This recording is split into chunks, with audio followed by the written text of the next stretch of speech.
What does a woman do when a rancher's horses are dying and everyone believes she's just his mail-order bride? Nobody knew the secret in her satchel would save his ranch by dawn. On the 4th of October, 1877, Tessa Bright stepped off the afternoon train in Larkspur, Texas, carrying one canvas bag and a water-stained notebook that had belonged to her grandmother. And by the time the sun rose again, nothing on the Prentiss ranch would be the same. Stay with me through both halves of this, hers and his, because the ending is worth the road it takes to reach it. There is a barn full of dying horses waiting on the other side of this story, and a man who has stopped believing anything can be saved, and a woman who never once said out loud what she actually knew how to do. I will tell you both halves properly, from the beginning, so that when dawn finally comes, you understand exactly what it cost her to get there. Tessa Bright grew up in the low country outside Savannah, Georgia, on a farm that never quite got ahead of its debts, in a house where her grandmother, Ada Bright, was the only person in 3 counties anybody trusted with a sick animal. Ada wasn't a doctor. Nobody would have called her that, not out loud, not where it could be written down. She was a woman who knew things. Which root broke a fever, which bark eased a swollen joint, how to read the particular way a horse held its head when something was wrong, long before the animal went down. Farmers who wouldn't have let a woman near their ledgers would ride 2 hours to fetch her when a mare was foaling wrong, or a hog herd started dropping one by one. Ada Bright never charged what the work was worth. She used to tell Tessa that knowledge left sitting on a shelf was just a kind of hoarding, and hoarding never saved anything. Tessa followed her grandmother on those rounds from the time she was 7 years old, holding lanterns, fetching water, memorizing the smell of a dozen different remedies steeping over a dozen different fires. She was 12 when the fever came through the county in the winter of '61, the year it took nearly every hog on her own father's place inside of 3 weeks. Her father did not speak for 2 days after the last one died. Her mother thought he'd taken sick himself. He hadn't. He was simply a man standing in the wreckage of everything he'd built, trying to find a reason to keep standing in it. He rebuilt, eventually in pieces, the way ruined men do. He never fully got back what the farm had been. Tessa watched that happen and decided, quietly, the way children decide things that end up shaping the rest of their lives, that she would never again stand helpless in a barn while something she loved died in front of her for lack of an answer somebody, somewhere, already had. Her grandmother died when Tessa was 14. Of everyone in the family, Tessa was the only one who wanted the notebook. 40 years of Ada Bright's own hand, cramped and slanting and stained at the corners from 100 different kitchens and stalls and creek banks. Her mother called it superstition dressed up as medicine. Her brother called it worthless. Tessa carried it out of that house wrapped in a spare shawl like it was the only thing worth saving, because in her mind, it was. By 26, Tessa had learned that the notebook was not a thing you announced. A woman who claimed to doctor animals better than a trained veterinarian was, at best, laughed at, and at worst, resented for the presumption. So she kept it quiet. She worked as a hired hand on other people's spreads when they'd take her, mended what she could without saying how she knew to mend it, and watched an engagement in Savannah come apart when the man in question decided a wife with opinions and a satchel full of dead roots was more trouble than the arrangement was worth. She did not grieve that particular ending as long as people expected her to. What she grieved, if she was honest with herself on the nights she allowed herself to be, was the sense that Georgia had run out of room for the kind of life she actually wanted to live. So when an agency out of Dallas advertised for correspondents willing to consider ranch life out west, Tessa wrote back in plain, practical sentences, said nothing about the notebook, and waited. 300 miles northwest, on a spread called Prentiss Land, a man named Noah Prentiss was standing in his own stable at first light, watching everything his father had built collapse, one animal at a time. Noah was 41 years old. He had inherited the ranch from his father at 22, already behind on the note and already fighting a drought that wouldn't let up. 19 years of work had gone into that land since, into the herd he'd bred himself, into a house that had needed rebuilding twice, into a stubbornness that ran in the Prentiss family like a vein of iron. He had learned every one of his horses the way a man learns his own children. Which ones spooked at shadows, which ones would walk calmly through smoke, which ones needed a gentle hand, and which ones needed to be left entirely alone. The first horse went down on a Tuesday. Duke, the old gelding, 23 years old and stubborn as bad weather, had always made a production of the summer heat, and twice before he'd gone down dramatic and gotten back up within the hour, indignant about the whole business. So when Noah found him lying on his side in the east stall, chest heaving, eyes glazed with something that looked almost like confusion, he crouched down, pressed a hand to the old horse's neck, and told him the same thing he'd told him during those other spells. "Get up, old man. You've done this before." Duke did not get up. By Thursday, 3 more horses had fallen. By Sunday, it was 7. Somewhere around Friday, Noah stopped sleeping in any way that could be called sleeping. He simply existed inside that stable with a lantern and a bucket of water that never seemed to help. 2 doctors came out from town. The second visit brought a younger man in clean boots who used the word etiology and left with nothing more useful than a recommendation for isolation and rest. Noah walked them both back to their wagon without arguing and stood in the dirt watching the dust settle behind their wheels, and something in his chest went quiet in a way that frightened him more than shouting would have. He was a man who had fought drought, fought a bank that had tried calling his note 3 years running, fought low cattle prices and bad winters, and every ordinary cruelty the land could hand him. He did not know how to fight something with no name. The letter about the bride had gone out 6 weeks earlier, more out of exhaustion than intention. His neighbor, a red-faced rancher named Wyatt Colson, who had more opinions than chores to occupy them, had spent an entire autumn insisting that a working ranch needed a second set of capable hands managing the household side of things. The books, the kitchen, the garden, because Noah was running himself into the dirt trying to do all of it alone. Noah had written the agency in Dallas with the minimum information he could get away with. And eventually a letter had come back from a woman named Tessa Bright, 26 years old, raised in Georgia, who described herself in clean, unsentimental sentences and made no claims about romance whatsoever. They exchanged 2 more letters apiece, agreed with the brisk efficiency of 2 people finalizing a transaction that she would arrive on the 4th of October, and left it at that. The horses started dying the Tuesday before she was due. By the morning of the 4th, Noah stood at the post office counter with a telegram half composed in his head. Circumstances changed, return fare arranged, apologies for the trouble, and could not make himself send it. Maybe stopping her felt too much like admitting the ranch was already lost. Maybe some stubborn corner of him still believed the horses would turn around by Wednesday. Whatever the reason, he drove into town that afternoon and met the train instead. His shirt barely changed, his hands still faintly stained from the medicine he'd been mixing that no vet had prescribed and nothing had cured. She was not what he expected, though he couldn't have said what he had expected. Taller than her letters suggested, dark hair pinned up slightly crooked, brown eyes that moved quickly and quietly over everything in sight, cataloging rather than admiring. A practical gray traveling dress with a small mended tear at the cuff. She looked at him the way a person looks at someone they've heard described and haven't yet decided whether the description was fair. "Mr. Prentiss, Miss Bright." He took her bag without asking, and they started down toward the wagon. "You look like you haven't slept." "I haven't." No press, no follow-up question, just the plain exchange, and he found himself grateful for that more than he expected to be. The ride out took 40 minutes along a road made mostly of dust and stubbornness.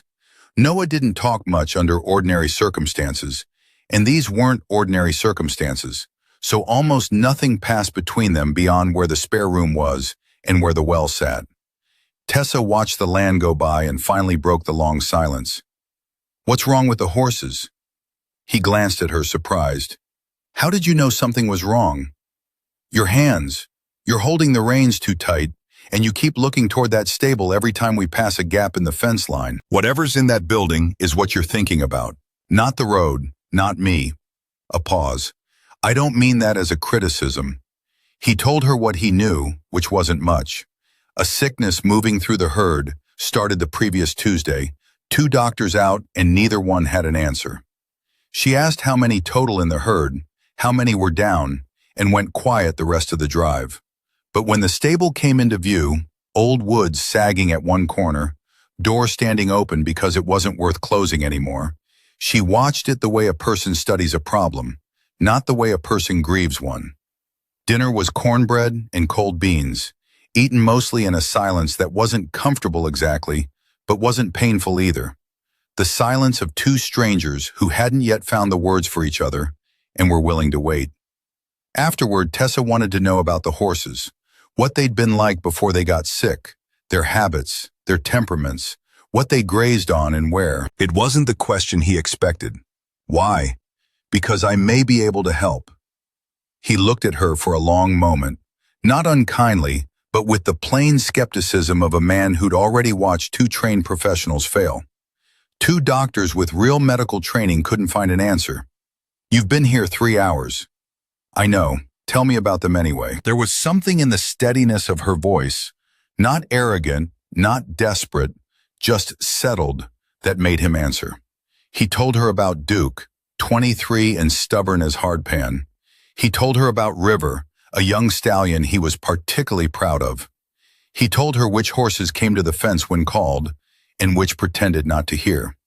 Tessa listened without interrupting, asked quiet, exact questions about water sources and grazing patterns, and only gradually did he realize she wasn't making conversation.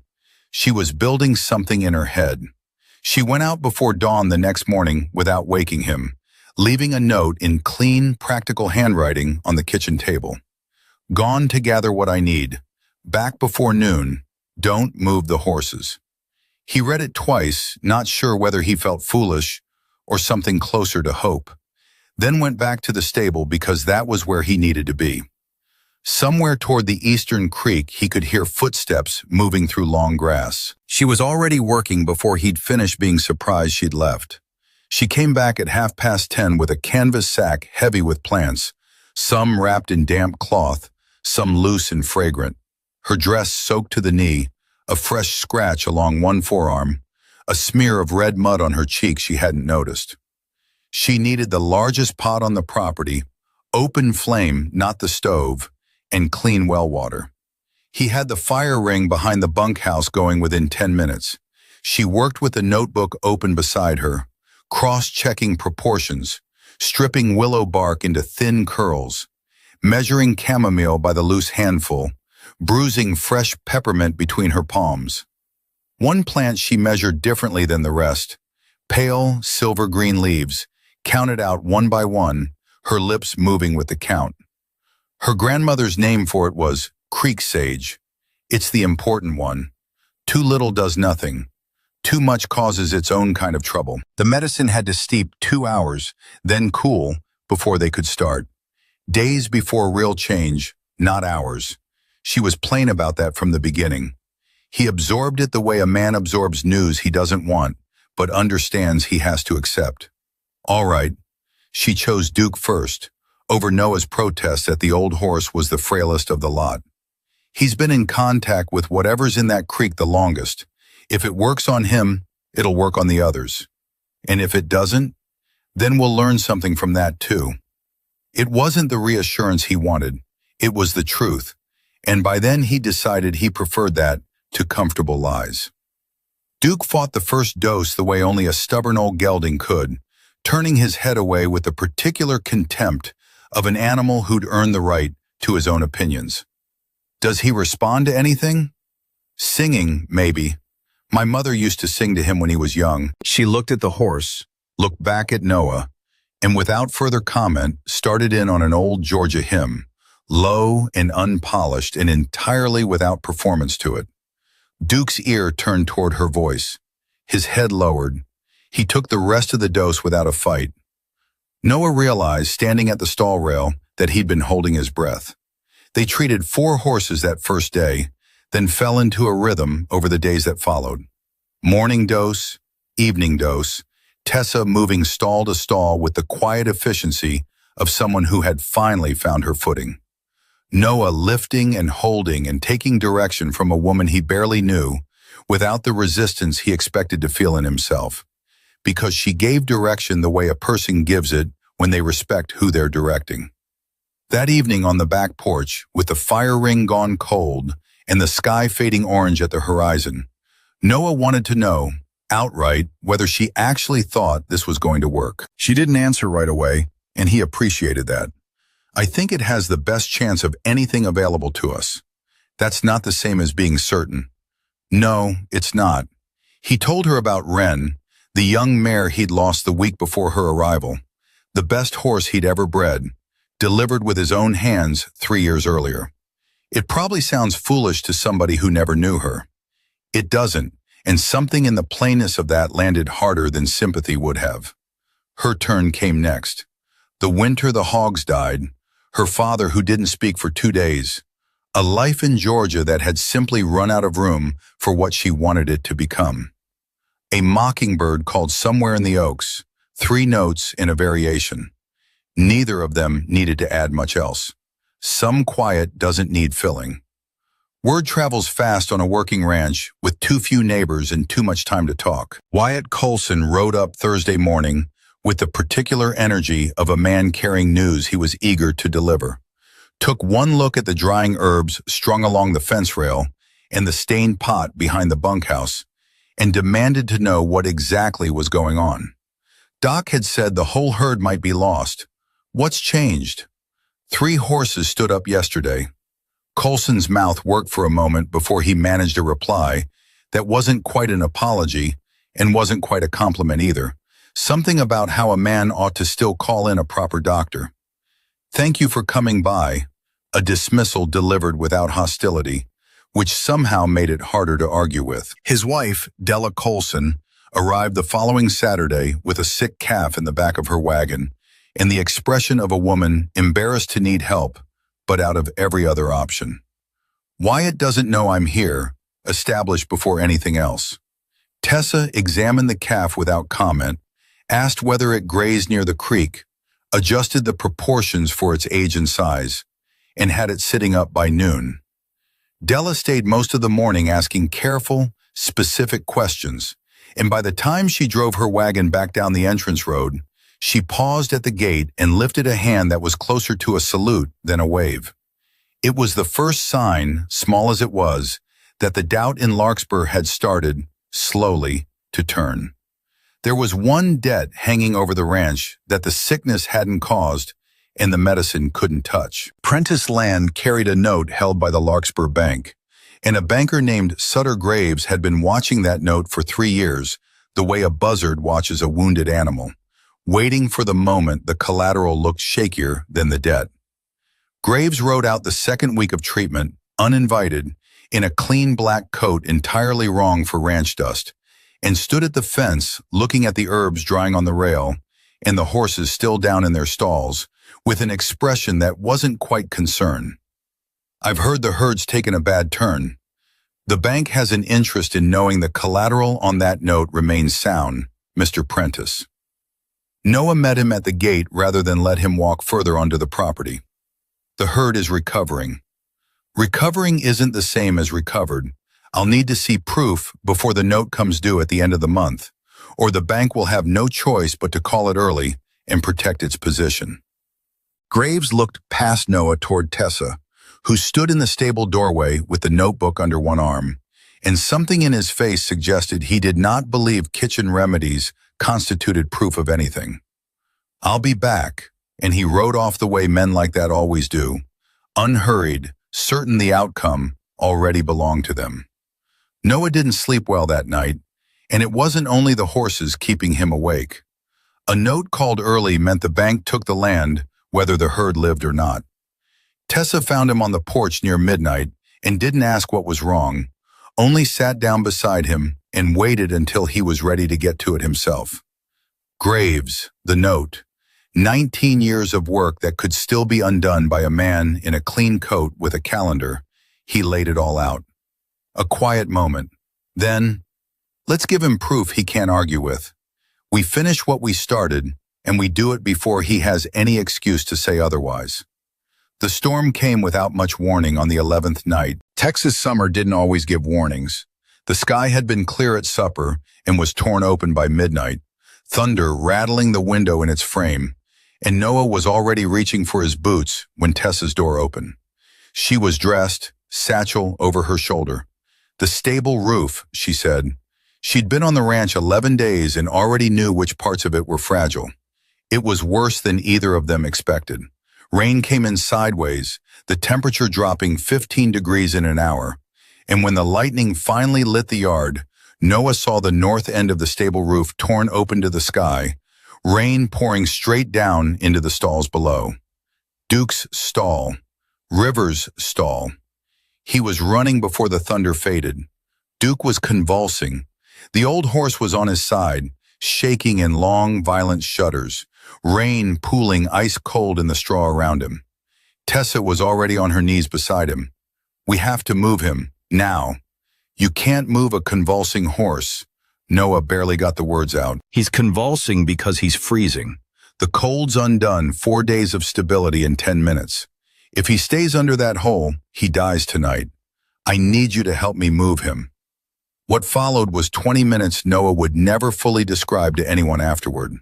They got Duke moving by degrees, Noah managing the horse's weight from behind, Tessa at his head with a voice that never stopped, low and steady, not singing this time, just talking, a voice for the old horse to follow through the confusion of cold and noise and fear. Twice Noah nearly went down under the animal's weight. Once Tessa slipped on the wet straw and caught herself hard against the stall rail, and he heard the sharp breath she took, but she never stopped moving. They got Duke into a corner stall that still had its roof, piled him with every blanket in the storage chest, and Tessa began working a warming method from her grandmother's notebook, with hands gone red from the cold. Noah held the lantern steady for 40 minutes while she worked. Talked to him when he'd gone quiet for too long. "I don't sing. I don't care if you sing, just talk. He knows your voice."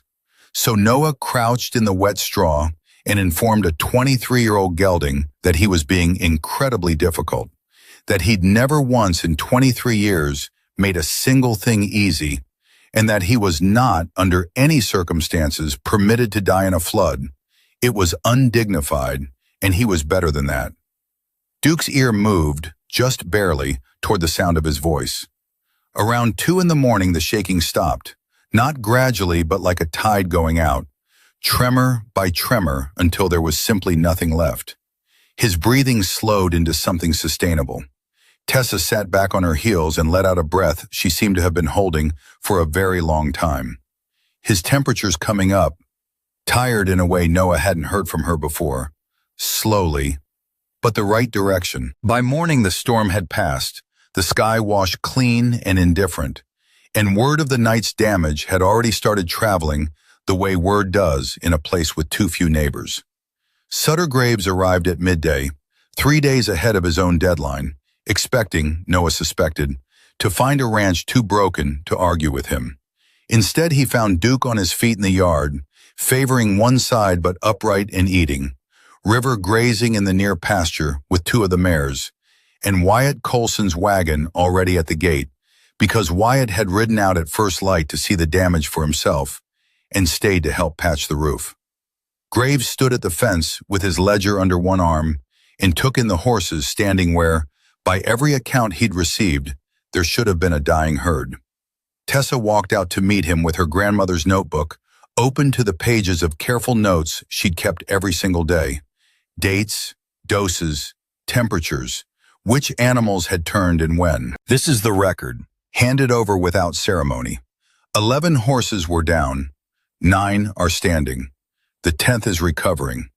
That's proof enough for any ledger, Mr. Graves."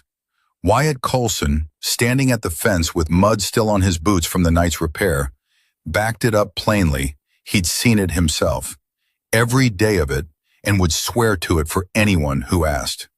Graves looked at the notebook, looked at the horses, looked at Noah standing beside a woman who had turned his ranch around in 11 days with nothing but roots and stubbornness, and found, for the first time in 3 years, that he had no argument left to make. The note would stand until its proper date, and not a day before. He wrote off the way men like that ride off when they've lost, quickly, without looking back. Noah didn't say much as the wagon disappeared down the road. He didn't have to. Tessa closed the notebook, and something passed between them that wasn't relief exactly. Something steadier than relief. Something that had been building quietly for 11 days and had just been given room to settle. Duke stood fully on the 14th day, not part way and back down, but all the way, shaking himself nose to tail the way a horse does after water, then turning to look at Noah with an expression of mild indignation, as though to ask what all the fuss had been about. Tessa pressed one hand over her mouth, her eyes bright in a way Noah hadn't seen from her before. Told you, once she'd recovered her voice. Last argument. Yeah, you did. The fence took 3 days to mend properly, storm damage worse than it first looked. The roof took 2. Visitors kept coming that week, Della Colson again, twice, then a rancher from 2 farms over whose own stock had started showing the first signs of the same sickness. And Tessa spent an afternoon walking his fence line with him, showing him what the plant looked like where it grew thick along slow water, teaching him to see the danger before it cost him what it had nearly cost Noah. By November, the ranch had settled into something that wasn't finished, exactly, but was holding. 2 mugs sat on the kitchen table every morning without either of them remarking on it anymore. Noah found himself standing at the east fence some afternoons, for no particular reason, watching Duke graze with the proprietary calm of an old horse who decided the sun existed largely for his benefit. And Tessa would find him there and stand beside him without needing an explanation for either of their silences. There is a line the writer, Laura Ingalls Wilder, left behind, one Tessa's grandmother used to say in her own words, long before Tessa ever read it written down properly. It is a great thing to accept life, and the beauty that is always there, in sunshine and in shadow, if only a person will see it. Tessa thought of it standing at that fence in the low gold light of a Texas autumn, looking at a ranch that had nearly died and hadn't, at a man who had nearly lost everything and instead had gained a partner who worked beside him rather than merely stood behind him. I've been thinking about mapping the creek one evening, where that plant grows all along the county, not just our stretch of it. If other ranchers know where to watch, they won't lose what we nearly lost. I'll need your help with the land itself. You know this county better than anyone alive. He considered it, the scope of it, the whole spring it would take. All right, spring then. She almost smiled at that, the particular smile she gave when a plan had been agreed to without unnecessary fuss. They married quietly at the county office that winter. No grand affair, no crowd beyond Wyatt and Della Colson standing as witnesses, because neither Tessa nor Noah had ever needed a large ceremony to know what they'd already built between them through 11 days of fever and 1 terrible storm and 100 ordinary mornings after. What mattered had already happened, in a barn at 2 a.m, in a kitchen with 2 mugs set out without thinking, in a notebook of a dead woman's handwriting that had turned out to hold everything a dying ranch needed to live. On a quiet evening the following spring, Noah came in from the workshop to find the lamp lit and Tessa at the stove with her back to him. The cornbread's better if you let it sit, without turning around. I know how cornbread works. You always say that. It's always true. She turned and looked at him, and her expression was ordinary.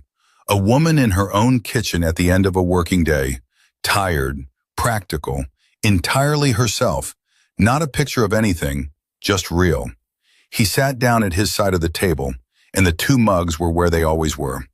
And outside, the Texas evening came down soft and gold, over land that had held, against every reasonable expectation that it wouldn't, and the ranch breathed on. If this is the kind of story you come back for, the quiet ones, the hard-earned ones, the ones where a woman's own 2 hands turn out to be enough to save what everyone else had given up on, then you already know where you belong.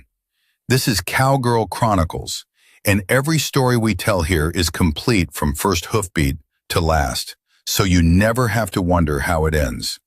Come sit by the fire whenever you're ready for the next one. I'll leave the gate open for you.